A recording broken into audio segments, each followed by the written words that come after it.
Hello dear student, hormone से related अभी हम सेकेंड पार्ट देने जा रहे हैं आपके सामने। कौन सी ग्रंथि दुग्ध निष्कासन हार्मोन ऑक्सीटोसिन का स्रावन करती है? तो याद रखेंगे आप पीयूष ग्रंथि।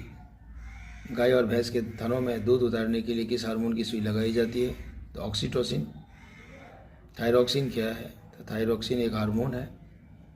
थायरॉक्सिन एक हार्मोन है जिसके रूप में जिसमें शरीर में क्या हो जाता है, इसका स्रवण गले में स्थित थायराइड ग्रंथि के द्वारा किया जाता है और शरीर में यह मेटाबॉलिक जो एक्टिविटीज़ होती है, उपापचयी क्रियाओं, इसका नियंत्रण करता है और वृद्धि उत्प्रेरक के रूप में भी यह कार्य करता है। इस हार्मोन की कमी से बच्चों में जरमानवता और वयस्क में मिक्सिडीमा नामक रोग होता है।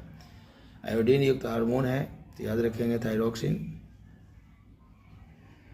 उसके बाद आयोडीन युक्त नमक उपयोगी होता है क्योंकि यह थायराइड ग्रंथि का नियंत्रण करता है।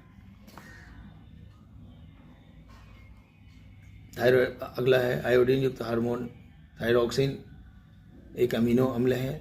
थायराइड ग्रंथि में थायरॉक्सिन स्रावित करने के लिए उत्तेजित करने वाला अंतःस्रावी हार्मोन कौन सा है? तो TSH है। निम्न हार्मोन में से किसमें आयोडीन होता है? तो याद रखेंगे थायरॉक्सिन। आयोडीन की कमी से घेगा रोग होता है, ये भी आपको ध्यान रखना है। कौन सा हार्मोन लरो और उरो हार्मोन कहलाता है? तो एड्रेनलिन कहलाता है। वेरी इंपॉर्टेंट क्वेश्चन, कई बार एग्जामिनेशन में यह सब आता है। नेक्स्ट है डियर स्टूडेंट, किस हार्मोन के स्रावित करने से होने से हृदय गति बढ़ जाती है तथा उत्तेजना का अनुभव होता है? तो एड्रेनलिन होगा। एस्ट्रोजन किसके द्वारा उत्पादित होता है? तो याद रखेंगे पुटिका के द्वारा। एस्ट्रोजन क्या है? तो याद रखेंगे एक हार्मोन है। निम्नलिखित हार्मोन में से कौन सा एक स्त्रीलिंग हार्मोन है? तो याद रखेंगे एस्ट्रोन है। इसके बाद मानव शरीर में निम्नलिखित हार्मोन से कौन सा रक्त कैल्शियम एवं और फॉस्फेट में विनियमित होता है? ये रखेंगे, ये पराबटू हार्मोन है जिसको कि आप पैराथायराइड हार्मोन भी कहते हैं।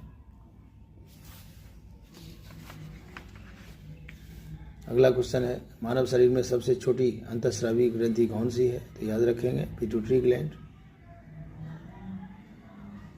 क्योंकि मानव शरीर की सबसे छोटी अंतःस्रावी ग्रंथि पिट्यूटरी अर्थात पीयूष ग्रंथि होती है, जो कि गोल तथा भूरी लाल होती है। इसका भार लगभग 0.5 से 1 ग्राम और व्यास 1 से 1.5 सेंटीमीटर होती है। इसे हाइपोफाइरिस सेरिब्राई भी कहते हैं, जो कि मास्टर ग्रंथि अर्थात मास्टर ग्लैंड के नाम से फेमस है, क्योंकि उसके कई हार्मोन्स अन्य अंतःस्रावी ग्रंथियों का नियंत्रण